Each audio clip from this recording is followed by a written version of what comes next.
Halo, Waalaikumsalam warahmatullahi wabarakatuh.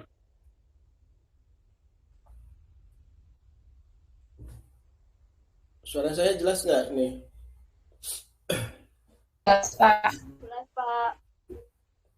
Oke, ya, apa kita lanjutkan materi yang minggu lalu ya.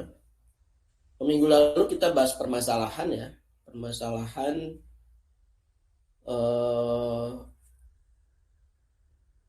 penyediaan gitu ya, infrastructure atau sarana prasarana secara umum gitu ya. Jadi memang kalau kita bicara masalah itu, masalah terbesar itu tentu adalah ada di masalah pendanaan ya, masalah financing, pembiayaan. Jadi ya untuk membangun infrastruktur itu butuh dana yang besar, itu dana yang besar. Jadi ada di pembiayaan atau pendanaan.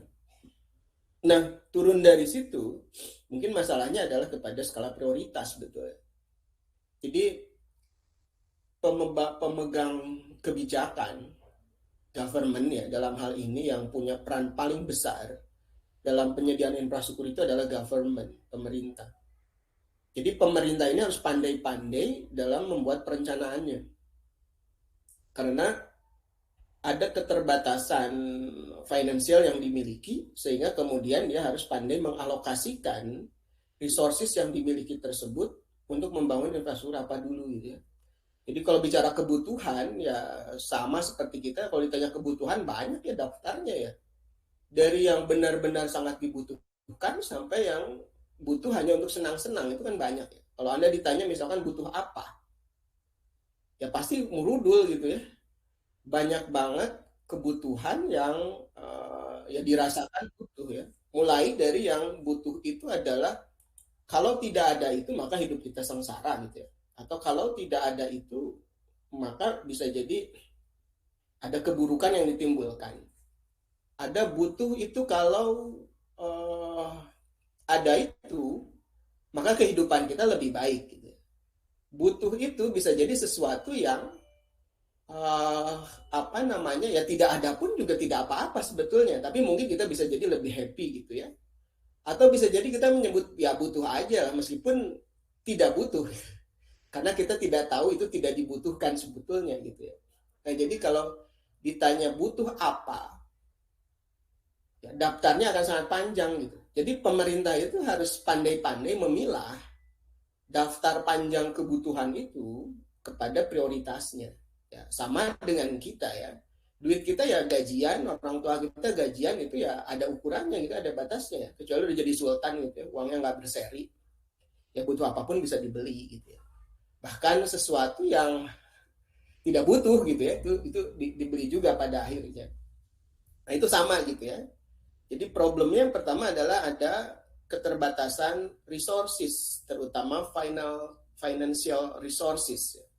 Jadi sumber keuangan yang terbatas. Nah maka dari itu yang harus dilakukan adalah bagaimana membuat prioritas. Jadi harus tahu apa kebutuhan, gitu ya. Nah tapi masalahnya juga tidak selesai di situ ya. Setelah tahu butuh A, B, C, D yang paling penting. Jadi yang pertama biasanya kesalahan daripada pembelanjaan negara atau pembangunan infrastruktur adalah salah menentukan prioritas. Kadang itu terjadi, bahkan sering terjadi ya. Ya contohnya apa? Ya BIJB gitu misalkan ya, itu adalah salah menentukan prioritas, tidak prioritas tapi dibangun. Mungkin beberapa ruas jalan bisa jadi iya, tapi isunya nggak banyak. Atau membangun apa jembatan, tapi jembatannya nggak dipakai, itu artinya salah membangun. Membangun masjid, membangun ya apapun gitu ya, itu banyak terjadi sebetulnya. Kesalahan-kesalahan itu yang sebetulnya mungkin akan lebih baik kalau uangnya digunakan untuk membangun yang lain gitu. Nah ini permasalahan pertama. Planner ada di sini ya. Planner di sini. Planner menentukan apa kebutuhan yang harus dibangun. Itu salah satu tugas dari planner, memberi masukan kepada pemerintah baik pusat maupun daerah dengan rencana yang kita buat, dengan indikasi program yang kita buat, apa kebutuhannya. Jadi kita itu memprediksi kebutuhan, mengukur kebutuhan infrastruktur. Ini yang pertama ya. Jadi yang harus benar-benar dilihat, diperhatikan, itu adalah pada tahap penentuan kebutuhan atau perencanaan. Nah ini balik lagi planner. Planner banyak bermain di sini, di bagian kebutuhan itu tadi ya, menentukan kebutuhan. Ya, maka kita membagi standar kebutuhan masyarakat ya, butuhnya berapa, kalau ada 1.000 orang berarti butuh apa saja. Kita hitung itu di dalam perencanaan. Jadi kita mengukur, menentukan mana kebutuhan sekolah itu berapa banyak, TK berapa banyak, SD berapa banyak, lain sebagainya. Termasuk juga kebutuhan-kebutuhan jaringan dan lain-lain. Nah, oke. Kalau kemudian kebutuhan-kebutuhan itu sudah bisa diidentifikasi mana yang prioritas, mana yang tidak, maka kemudian yang muncul adalah permasalahan teknis tuh berikutnya. Ya, berikutnya adalah masalah teknis. Kalau sudah jelas uangnya ada dialokasikan dengan biaya yang standar lah gitu misalkan ya, diperkirakan bisa dibangun infrastruktur itu. Nah, belum tentu juga gitu ya. Nah, kemudian ada masalah-masalah teknis klasik atau masalah-masalah teknis yang biasanya dihadapi oleh setiap infrastruktur. Kadang berbeda-beda problemnya ya, setiap infrastruktur. Problem untuk air bersih misalkan, duitnya ada, standarnya adalah bangun air bersih itu sekian miliar gitu misalkan untuk debit air seberapa besar. Uangnya ada, tapi terus kemudian kalau air itu, kalau tidak ada sumber airnya juga ya nggak bisa gitu juga gitu. Jadi kalau air, problemnya biasanya adalah sumber air baku. Itu yang problem utama dari air bersih. Itu adalah sumber air baku. Sumber air bakunya tersedia atau tidak? Ada di mana sumber air bakunya? Nah ini yang harus dianalisis lebih jauh. Ya. Sumber air bakunya ada di mana? Itu problem untuk air. Biasanya biaya menjadi membengkak ya, atau tidak bisa dilakukan, tidak eligible untuk dilakukan, karena tidak ditemukan sumber air baku yang cukup. Itu harus dipikirkan cara lain, dan artinya sebenarnya akan selalu bisa gitu ya. Tapi biaya menjadi lebih mahal. Balik lagi ke biaya jatuhnya nanti ya. Kesulitan-kesulitan itu jatuhnya juga akan balik lagi ke biaya. Itu untuk air. Jadi setiap setiap infrastruktur itu punya problem klasik masing-masing ya. Air itu problemnya di air baku. Lalu kemudian jalan gitu misalkan. Problemnya apa jalan biasanya nih? Salah jalan itu. Harus bangun jalan. Uang standarnya ada ya. Uang standarnya ada. Tapi terus nggak bisa bangun jalan. Kira-kira kenapa nih jalan ini? Kalau air tadi sumber air baku, masalahnya jalan biasanya apa nih? Yang membuat terhambat gitu untuk membangun jalan.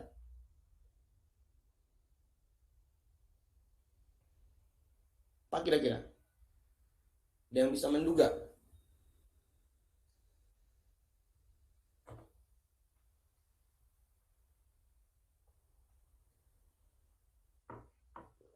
Kira-kira apa masalah dengan jalan?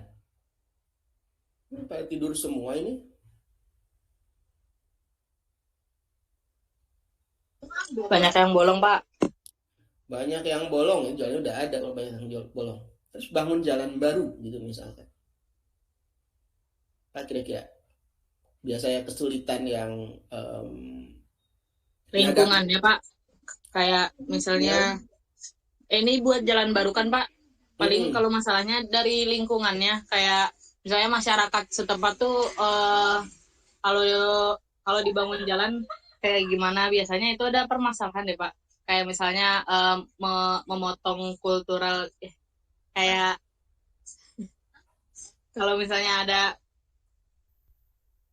ya Pak, jadi kayak sosial di sana, lebih ke sosial sih Pak. Kalau misalnya ada budaya apa, terus misalnya tapi itu tuh ada potensi buat dibikin jalan kayak gitu, biasanya masalah sosialnya gitu sih Pak. Ya oke. Ya bisa jadi masalah sosial. Tapi tadi ada yang di chat itu siapa, Reja ya, menyampaikan apa dia? Pembebasan lahan katanya. Ya, pembebasan lahan bisa jadi ini pangkalnya ya. Nah, kadang penolakan itu terjadi karena biaya pembebasan dianggap tidak sepadan, tidak sesuai dengan yang diinginkan oleh masyarakat. Jadi untuk bangun jalan butuh lahan. Kalau air tadi ya, mengalirkan air pakai pipa. Pipa tidak butuh lahan yang besar gitu ya. Jadi dia bisa di bawah tanah juga gitu juga mungkin. Nah, jalan ini butuh lahan aktual. Nah, lahan aktual ini ya harus dibebaskan. Banyak ya Pemda atau pemerintah tidak memiliki lahan itu. Jadi lahan ini harus dimiliki dulu oleh Pemda. Milik masyarakat ya kebanyakan gitu misalkan. Atau bisa jadi juga ya kalau jalan tadi ya aspek sosial tadi juga mungkin terjadi ya. Melewati kawasan sakral gitu suatu komunitas bisa jadi ditolak. Bisa jadi problemnya adalah kontur yang menyulitkan. Nah, tapi ujung-ujungnya kemudian kalau tidak tersedia lahan atau lahannya milik masyarakat, milik warga, maka harus dibebaskan. Kalau warga menuntut harga yang lebih tinggi, ya bisa jadi harus ada kompromi gitu ya. Berarti apa? Harga pembebasan lahan naik. Jadi ujungnya adalah kembali kepada masalah finansial lagi sebetulnya. Kontur yang susah, bisa nggak? Bisa, tapi jalannya jadi apa? Bisa jadi lebih panjang, konstruksinya harus lebih kuat dan lain-lain. Ujungnya balik lagi kepada biaya lagi. Melalui jalan yang oleh masyarakat ditolak, sama, berarti jalannya harus melingkar. Rutenya harus berubah. Problemnya adalah balik lagi pada pembiayaan. Nah, jadi problem-problem ini akan kembali berujung kepada pembiayaan sebetulnya ya. Nah, meskipun problemnya klasik beda-beda gitu ya. Air problemnya adalah di sumber air baku. Jalan problemnya adalah di pembebasan lahan. Demikian juga misalkan terminal, lalu kemudian bandara gitu, itu biasa juga ada di pembebasan lahan.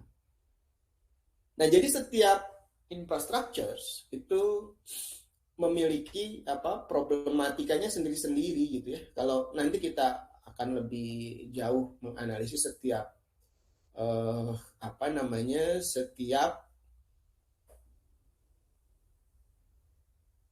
setiap infrastruktur gitu ya. Air limbah, apa problemnya air limbah?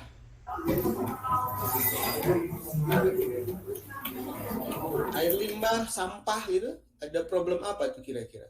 Air limbah, sampah. Salahnya apa kalau susah dibangun atau susah dikerjakan? Ataupun kalau dikerjakan tidak sesuai hasilnya? Itu apa kira-kira tuh? Limbah, sampah, listrik. Ya, mungkin listrik bisa jadi teknologi ya, problemnya. Problemnya teknologi tinggi listrik itu harus mencari pembangkit ya awalnya. Nah, pembangkit itu butuh teknologi bisa jadi terbatas di suatu daerah, tidak bisa sehingga ada kesulitan. Ujung-ujung bisa nggak? Bisa. Ya semua itu bisa kalau ada finansialnya gitu. Tapi ketika finansial membengkak tinggi, lalu kemudian kalau ujung-ujungnya adalah bisnis ya, bukan charity untuk masyarakat, maka bisa jadi tidak jadi dibangun karena dianggap tidak visible gitu ya. Ada visibility study dari sisi ekonomi gitu misalkan. Ya, kadang jadi problem itu. Limbah, sampah misalkan ya. Sampah sama ini ada problem lahan ya. Karena harus menyediakan lahan untuk menampung sampah akhir. Nah, ini kadang problemnya di mana tuh disediakan. Siapa sih yang ingin punya kawasan dengan TPA? Biasanya menolak sebetulnya. Kota tuh nggak mau buang sampah, iya, tapi nanti buangnya jangan di sini, buangnya di kota lain gitu. Jarang ada yang mau gitu ya. Ini salah satu masalah ya, masalah sampah itu adalah TPA. Ngebuangnya kemana gitu. Lalu juga pengelolaan ya, kalau punya teknologi pengelolaan yang bagus mungkin bisa di recycle. Tapi di luar itu sampah limbah, ini ada problem dengan masyarakat ya. Masyarakat tidak mampu memilah sampah atau limbah gitu ya. Sembarangan membuang sampah atau limbah dibuang kemana aja gitu. Limbah domestik rumah tangga misalkan ya asal aja dibuang dari rumah, nggak jelas kemana salurannya gitu ya, tidak terkoneksi misalkan dengan saluran utama perkotaan gitu, sehingga kemudian ya mendatangkan pencemaran. Nah, ini problem yang berbeda lagi ya. Jadi tadi listrik ada problem teknologi, jalan problem dengan lahan, sampah problem dengan lahan dan juga perilaku masyarakat. Limbah ada problem perilaku masyarakat juga. Air problem dengan sumber baku gitu ya, sumber air baku. Jalan punya problem dengan lahan, jembatan termasuk situ, terus hub-hub transportasi, stasiun, terminal, bandara itu juga kadang terkendala dengan pembebasan lahan. Nah, ini problem-problem yang ujungnya sebetulnya dia bisa diatasi kalau ada kemampuan untuk membiayai lebih. Jadi ujungnya balik lagi ke masalah finansial lagi ya, meskipun ya tadi ada problem-problem teknis tadi gitu. Nah, itu ilustrasi bahwa tidak mudah sebetulnya menyediakan infrastruktur. Apalagi untuk sebuah negara dengan penduduk yang sangat banyak, wilayah yang sangat luas, tentu butuh analisa-analisa ya. Sementara tadi apa? Devisa negara juga terbatas. Devisa negara juga ada batasnya gitu ya, sehingga tidak bisa seenaknya gitu digunakan ya, bangun ya, bisa jadi ekuitas negara juga terganggu gitu ya. Nah, kemarin ada beberapa alternatif ya, bisa minjem gitu, bisa ngutang dulu, dan ini dilakukan hampir oleh semua presiden yang ada gitu ya. Kalau secara politik ya dia harus pencitraan, jadi harus membangun, kalau nggak membangun ya tidak punya citra baik lah gitu ya, barangkali di masyarakat. Termasuk masalah IKN itu penting nggak sih sebetulnya gitu, IKN. Tapi mungkin presiden pengen punya legacy ya, pengen dibilang bisa jadi saya yang menciptakan atau membangun IKN, ada legacy itu sebelum apa diganti gitu. Selalu pengen ya ada legacy, ada warisan yang bisa dibanggakan gitu. Meskipun mungkin secara kebutuhan bisa ya bisa tidak gitu ya. Kita lihat lah apakah benar kebijakan itu atau tidak. Ini juga bisa dianalisis gitu ya. Nah, oke, sekarang kita coba masuk ke materi berikutnya ya. Sambil share ya. Kalau ada yang mau ditanyakan silakan langsung aja, atau ada yang mau ditanyakan dulu.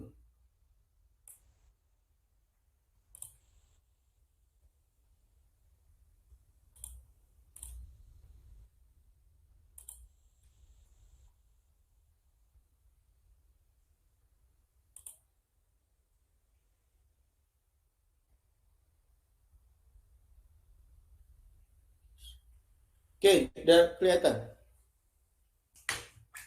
Kelihatan nggak?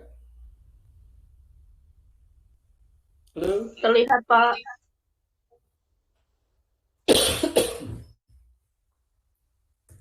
Ya, jadi kita sekarang akan membahas tujuan, prinsip, perencanaan, prasarana, wilayah, dan kota gitu ya. Ya, ini adalah bagian dari pembangunan yang pasti ya. Pembangunan itu kan merubah dari sesuatu yang sebelumnya kurang baik itu menjadi lebih baik, yang sebelumnya tidak ada menjadi ada. Ya, tujuannya adalah untuk memperbaiki kehidupan secara umum. Itu tujuan dari pembangunan barangkali gitu ya. Proses menuju mencapai kondisi yang lebih baik, itu pembangunan. Nah, membangun infrastruktur juga sama ya. Tujuan akhirnya adalah untuk mencapai kondisi yang lebih baik. Dibangun saluran air, masyarakat dapat air. Ya, tujuannya apa? Supaya bisa lebih sehat. Minum airnya lebih bersih, bisa mandi lebih sering, jadi lebih sehat, lifestyle meningkat ya. Gaya hidup, bukan hidup apa sih? Kualitas hidup, quality of life gitu. Bukan lifestyle, gaya hidup lain lagi. Quality of life. Jadi kualitas hidup yang meningkat. Jadi makin sehat, makin ganteng, nggak bau gitu. Macam-macam lah. Quality of life. Jadi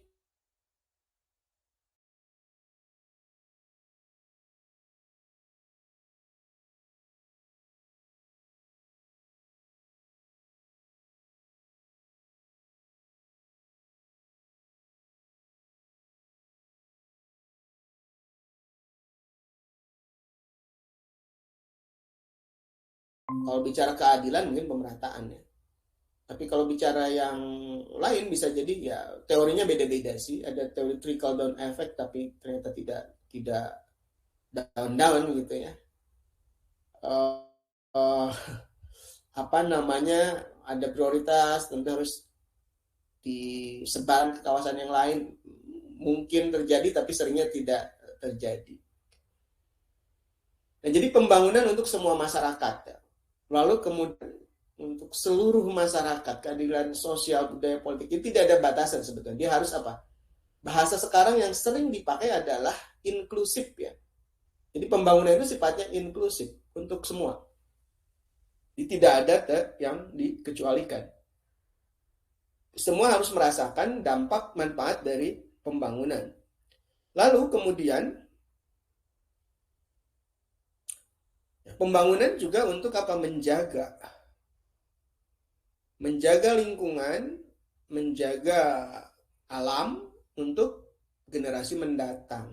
Nah, ini juga yang dilakukan ya, yang dilakukan oleh pembangunan itu adalah juga menjaga lingkungan supaya generasi mendatang tidak kebagian sisa-sisanya doang gitu ya, atau tidak kebagian hanya sudah tinggal rusak semua gitu, nggak ada yang bisa menopang kehidupan mereka di masa yang akan datang.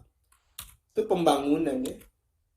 Nah kemudian sama si prasarana itu bagian dari pembangunan, jadi dia adalah tools untuk mencapai tujuan tadi. Jadi yang dibangun salah satunya adalah prasarana. Ada prasarana fisik ya, memang prasarana konotasinya lebih ke fisik. Ada mungkin juga pembangunan mental gitu ya, istilahnya ya. Atau pembangunan SDM, sumber daya manusia, itu juga sama gitu. Nah jadi secara bersama-sama pembangunan fisik maupun non fisik ini tujuannya tadi adalah untuk mencapai tujuan pembangunan, kehidupan yang lebih baik, meningkatkan kesejahteraan masyarakat.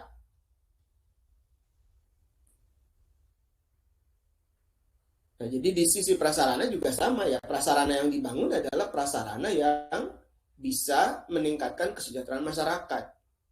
Prasarana yang dibangun adalah prasarana karena pembangunan untuk semua masyarakat harus bisa dijangkau oleh seluruh lapisan masyarakat, tidak eksklusif untuk kelompok masyarakat tertentu. Meskipun mungkin ya ada beberapa sarana prasarana yang ternyata tidak inklusif gitu ya, tapi eksklusif untuk sebagian kelompok tertentu. Nah ini nggak boleh sebetulnya.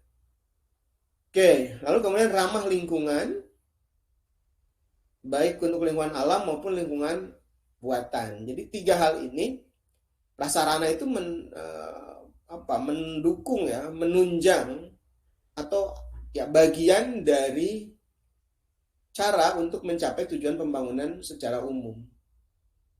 Nah, tujuan pembangunan yang tadi itu tidak akan tercapai kalau tidak ada pembangunan prasarana. Karena kita tahu dari kemarin bahwa prasarana itu adalah mediator ya, untuk mencapai tujuan itu, baik secara ekonomi maupun secara sosial. Ya, manusia tidak bisa hidup tanpa ditunjang oleh infrastruktur yang ada. Ya, bisa hidup tapi kualitasnya mungkin tidak seperti yang diinginkan. Gitu ya. Kalau tidak ada listrik aja, satu, kualitas hidup kita akan jauh menurun, sangat jauh menurun. Jadi itu adalah prasarana gitu ya, tujuan dari prasarana. Oke, nah ini ya contoh lah ya, contoh bagaimana perkembangan tata guna lahan. Nah ini dipengaruhi oleh apa? Oleh prasarana sebetulnya ya. Jadi kalau dikembangkan jalan, dia menjadi trigger terhadap pertumbuhan ekonomi gitu ya. Ada guna lahan yang berubah dan lain-lain, sehingga kemudian merubah kondisi secara umum. Oke, kita lihat ya. Nah, apa sih yang diinginkan dari pembangunan infrastruktur ini? Jadi membuat lebih baik gitu ya, pasar gitu. Ini memudahkan tidak untuk orang berjualan, menarik atau tidak dan lain-lain gitu ya. Terus kemudian juga transportasi ini harus dikembangkan untuk mendukung mobilitas masyarakat secara umum. Nah, yang lebih kelihatan mungkin ini ya. Jadi ya pembangunan itu adalah merubah dari sesuatu yang tidak baik menjadi lebih baik. Kalau sebelumnya ini kontras banget lah ya. Ini ada di Cikapundung mungkin, yang satu ada di Venesia. Ya, pembangunan itu harus mampu merubah sebetulnya ya wajah dari satu kawasan secara kualitas menjadi lebih baik. Kualitas visual baik, kualitas lingkungan, kesehatan gitu misalkan juga harus baik ya. Ya bisa dibayangkan masyarakat yang tinggal di lingkungan seperti ini dengan di lingkungan yang sebelahnya bagaimana kualitas hidupnya ya. Ya nggak sih? Kalau saya membayangkan misalkan kalau ada anak kecil keluar dari rumah yang ada di pinggir kali ini, apa yang Anda bayangkan? Anak kecilnya seperti apa? Kaos gitu, mungkin kaos partai, nggak punya kaos yang lain, sudah bolong kaos. Lalu keluar ingus dari hidungnya gitu, perutnya buncit karena busung lapar, nggak pakai sendal gitu kan. Nah itu yang sering kita lihat ya, di lingkungan seperti itu. Tapi kalau yang sebelah yang keluar seperti apa sih kira-kira yang Anda bayangkan? Kalau ada anak kecil gitu ya, anak dari keluarga siapa gitu, tentu lain ya, tentu lain. Pakai jas gitu, senyum, bersih. Nah, ya ini salah satu contoh apa yang dilakukan oleh infrastruktur untuk merubah wajah kawasan. Ini harus diketahui kira-kira apa yang harus dilakukan supaya dia bisa merubah. Meskipun ini contohnya ekstrim ya. Ya beberapa dilakukan juga kan sebetulnya ya. Di Bandung itu mungkin ada beberapa penataan itu sering dilakukan, kotaku apa dan lain sebagainya. Tapi kadang memang ya tidak simpel ya. Cukup tidak hanya membangun infrastruktur. Mungkin tidak, termasuk tadi contoh sampah dan limbah ya. Tadi ada masalah perilaku masyarakat. Kemudian disediakan mungkin infrastrukturnya, tapi kalau dia masih buang sampah sembarangan, bisa jadi tetap kumuh gitu ya kawasan itu. Jadi tidak sesimpel hanya membangun infrastrukturnya, tapi juga yang memanfaatkan utilitasnya itu juga harus ada perhatian untuk meningkatkan kualitas SDM-nya juga gitu ya. Oke. Nah, kemudian kalau kita lebih jauh lagi melihat pembangunan infrastruktur, maka problem akan nampak lagi lebih jauh ya. Akan ada banyak lagi problem-problem teknis. Tadi kan ada big problem, it's about financial. Turunannya adalah bagaimana merencanakan prioritas, itu problem yang kedua ya. Jadi problem pertama adalah dari mana sumber pendanaan, punya dana atau tidak. Kalau sudah punya dana, prioritasnya apa? Ya, itu yang kedua. Kemudian setelah itu adalah masalah-masalah teknis. Masalah teknis tadi jarak sumber air ke penduduk, ketersediaan lahan untuk jalur trase jalan, itu problem-problem. Lalu berikutnya kalau kita masuk ke desain, ya problem akan lebih mikro lagi ya. masalahnya, masalah desain. Jadi udah lebih kecil-kecil ya. Desain yang sesuai atau tidak dengan pola kehidupan masyarakat di wilayah tertentu gitu misalkan ya. Desain tadi lah ya, desain kloset aja bisa bermasalah gitu kalau kita tidak teliti melihatnya. Lokasi di mana dampak, nah ini mungkin yang juga menjadi tugas daripada planner nih, yang 3 poin ini. Desain mungkin enggak ya, lokasi ya. Jadi planner itu kan salah satunya juga mengalokasikan sumber daya, atau dia mencarikan ruangnya di mana, lokasinya di mana dia akan dibangun. Nah ini salah satu analisa yang dilakukan oleh planner, lokasi. Lalu kemudian dampak, kemarin kita bahas ada social impact analysis, ada economic impact analysis, ada environmental impact analysis. Nah ini juga perencana wilayah dan kota juga harus bisa membuat assessment itu, membuat analisis itu untuk menjaga bahwa memang pembangunan infrastruktur tersebut tepat ya dengan kebutuhan. Dan itu yang dilakukan ya. Oke, lalu kemudian di kota ya infrastruktur ya untuk ini ya, jasa sosial ekonomi kota ya, memenuhi kebutuhan masyarakat kota tadi.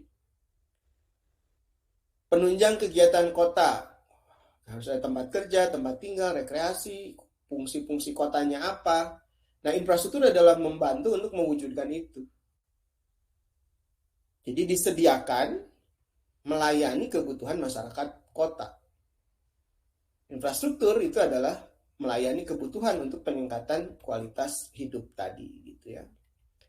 Oke, ini contoh lah ya, presiden gitu ya, ada kegiatan industri, maka ya kalau ada kegiatan itu harus didukung oleh akses terhadap industri, kebutuhan pergudangan, kebutuhan listrik.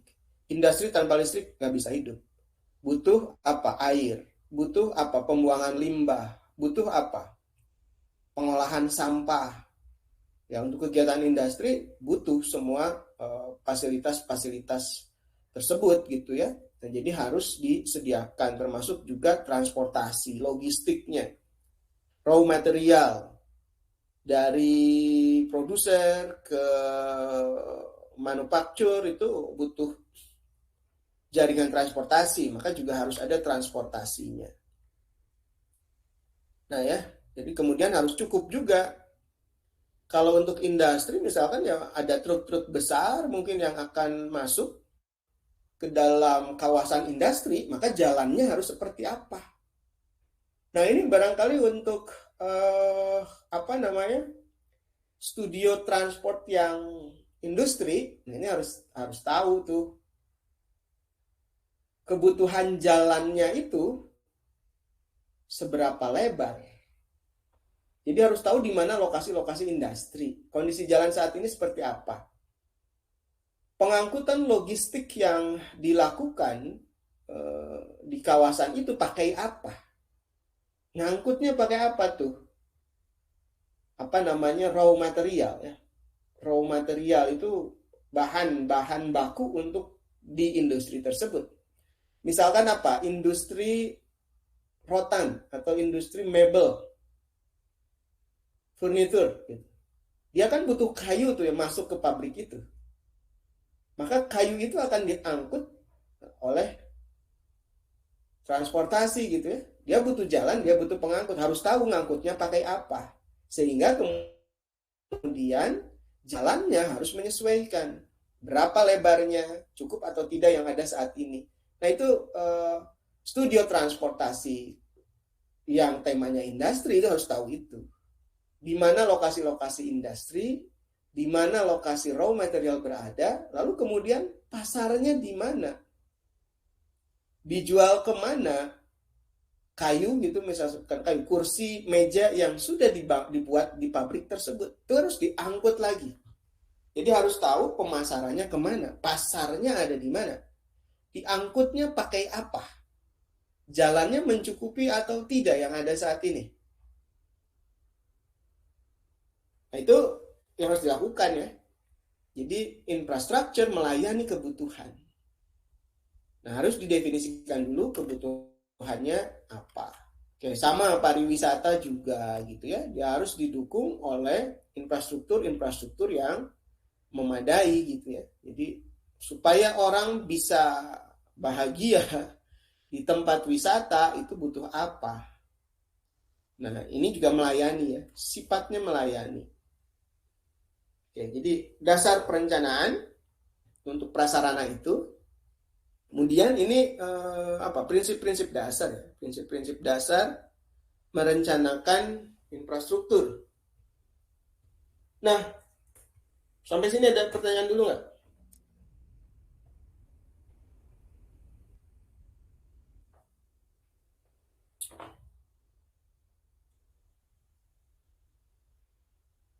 Yang mau ditanyakan?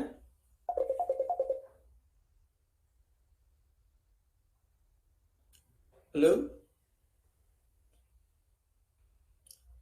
Bertanyakan nggak? Masih adakah?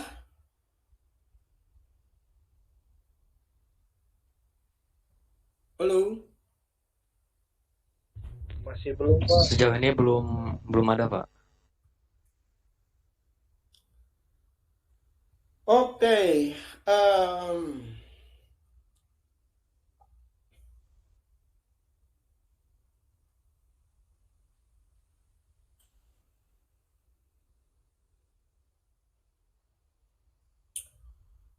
prinsip perencanaan prasarana ya. Kita kembali lagi ke studio. Studio itu yang disusun adalah apa? Pola ruang dan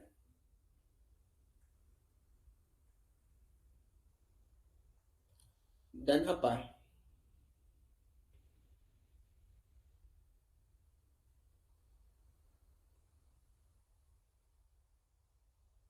Pola dan yang tahu? Udah lupa ini. Struktur, Pak. Apa? Struktur ruang. Struktur ya. Pola dan struktur. Struktur itu sifatnya berjenjang ya. Ada orde 1, orde 2, orde 3, orde 4. Ada PKN, PKW, PKL, PPL. Nah, itu berjenjang. Jadi ada sistem makro, ada sistem mikro dalam jaringannya. Prasarana juga demikian sebetulnya. Jadi prasarana ini sama dengan struktur. Kurang lebihnya ya. Kurang lebihnya prasarana itu sama dengan struktur. Nah, tujuan dari prasarana tadi adalah memenuhi kebutuhan. Kebutuhan siapa? Harusnya kebutuhan seluruh masyarakat. Tidak terkecuali. Nah, tapi ini kan ada jenjang ya. Jenjang itu gimana sih sebenarnya? Jenjang. Berjenjang. Oke, berjenjang. Kira-kira gimana ya berjenjang itu?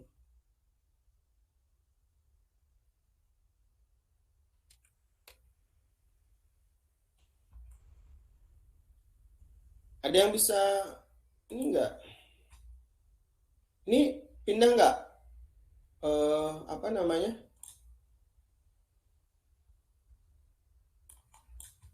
Halo? Sharingnya?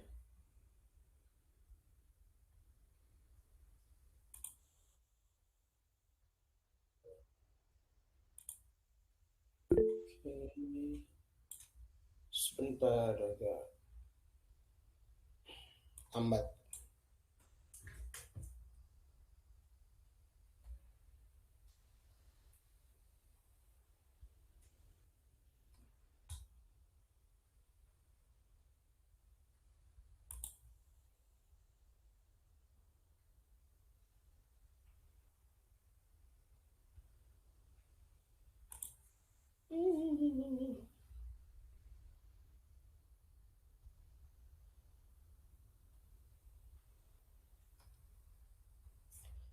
Oke, kelihatan ya?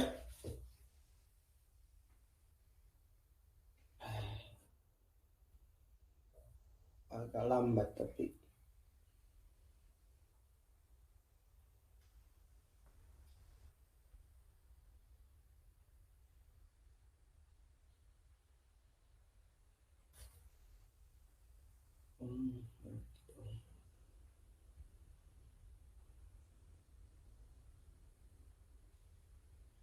Ih, telat.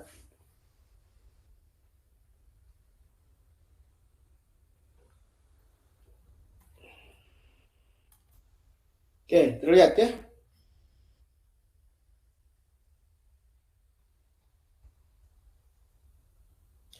Berjenjang itu gimana sih berjenjang?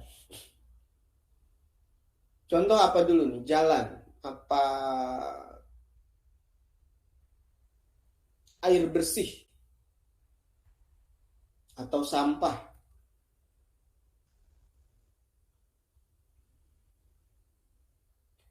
Gimana sistem berjenjang di air bersih? Atau di sampah? Atau di jalan?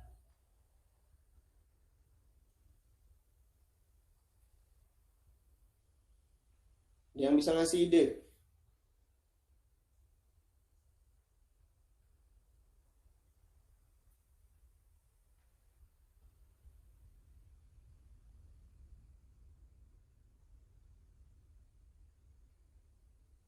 Lu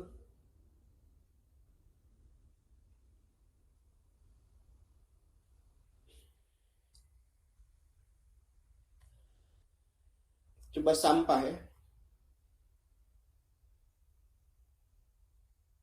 Sampah itu kebalik sama air bersih. Jalan agak berbeda juga.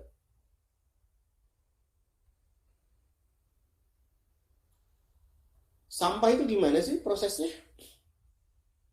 Dari mana datangnya sampah?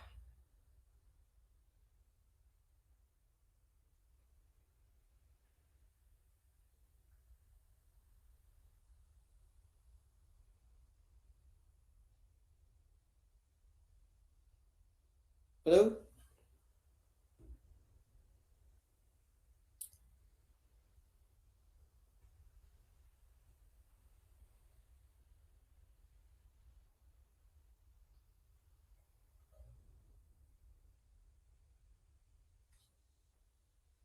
Halo, masih dengar suara saya?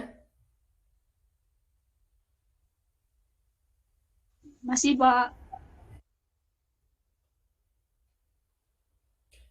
Kalau air bersih itu dari sumber air ke konsumen. Jadi tadi apa? Prasarana melayani.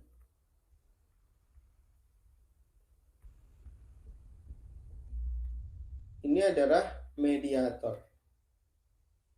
Jadi memediasikan air. Jadi konsumen ini ya masyarakat lah ya. Ini butuh air. Masyarakat butuh air. Airnya ada di mana? Ada di sumber air. Prasarana memediasikan ini untuk sampai ke sini. Itu air ya. Air jadi dari sumber air ke masyarakat. Berbeda dengan sampah. Sampah datangnya dari masyarakat dulu. Yang memproduksi sampah siapa? Masyarakat, termasuk industri. Sampah ini harus sampai kepada jauh dari lingkungan masyarakat ya. Sampai kepada TPA, tempat pembuangan air. Infrastruktur, ya ini di sini ya.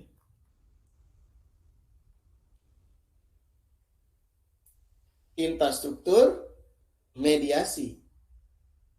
Mediator untuk membuat sampah ini berpindah dari masyarakat kepada TPA. Sehingga di masyarakat ini harusnya adalah apa? Zero waste. Kalau di sini harus ada air masuk sesuai kebutuhan masyarakat, kalau di sini semua sampah yang diproduksi oleh masyarakat harus pergi ke TPA gitu ya. Nah, tadi yang dimaksud adalah ini berjenjang.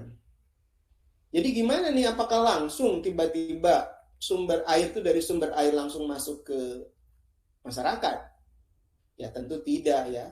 Tidak. Jadi bisa jadi ini dari sumber air dikumpulkan dulu di mana? penampungan sementara ya, bisa jadi. Ada penampungan PDAM gitu.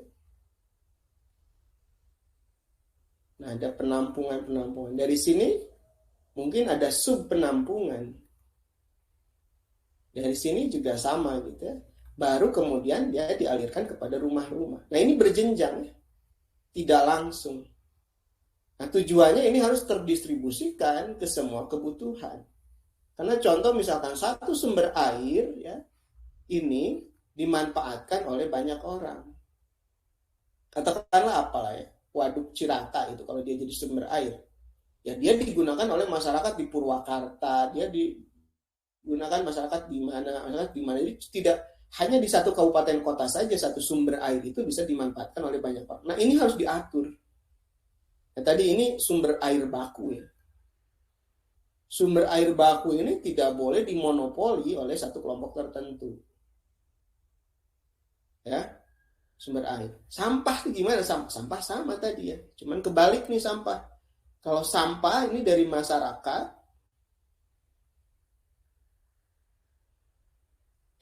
dikumpulkan ya, kemana gitu.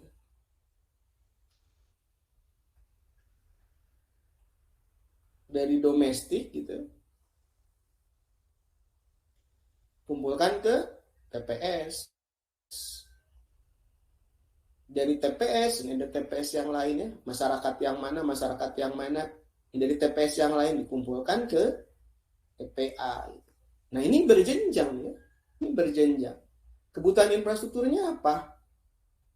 Ya ada ya, sini ya butuh tempat-tempat sampah di masyarakat. Butuh apa? Transport dari masyarakat ke TPS. Butuh lahan TPS. Butuh pengelolaan sampah di TPS. Kalau dikelola di sini. Butuh pemilihan dan lain-lain. Dari TPS, lalu kemudian dimasukkan ke TPA. Butuh lahan di TPA. Dan lain sebagainya. Jadi ini berjenjang. Jalan, sama ya. Ini ada kota orde 1, kota orde 2. Dihubungkan oleh jalan nasional. Kota orde 1, kota orde 1. Kalau ada kota orde 2, ini ada jalan provinsi mungkin. Kota di antar provinsi. Lalu kemudian di dalam kota ini juga dia ada antar kota. Jadi ada jalan kabupaten. Lalu kemudian ada jalan lokal. Jadi kalau seseorang di sini ingin sampai ke kota lain di sini, maka dia akan menggunakan jalan lokal, jalan kabupaten, jalan provinsi, lalu jalan nasional. Ada jenjang. Jelas nggak nih? Berjenjang itu maksudnya.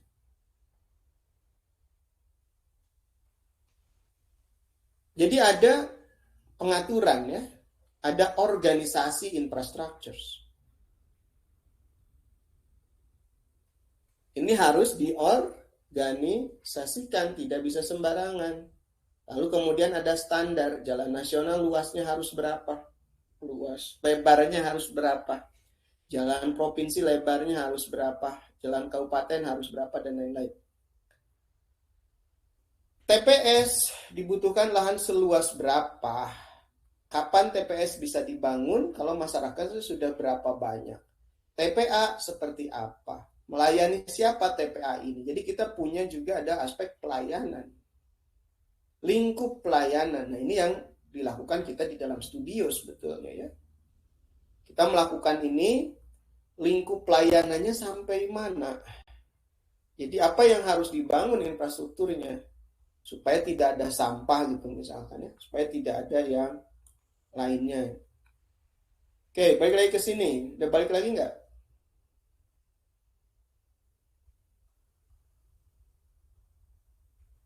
Halo?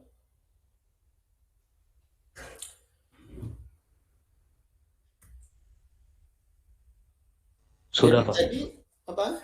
Mendistribusikan secara berjenjang ya. Jadi ada levelnya nih, ada level dari sumber listrik, sumber air gitu ya, yang harus didistribusikan kepada masyarakat itu akan berjenjang.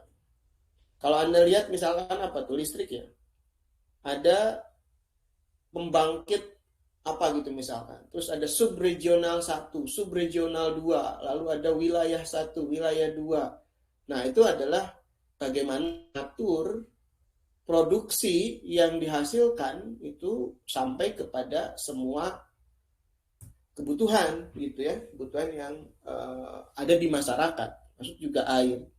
Sumbernya di mana, dia melayani siapa.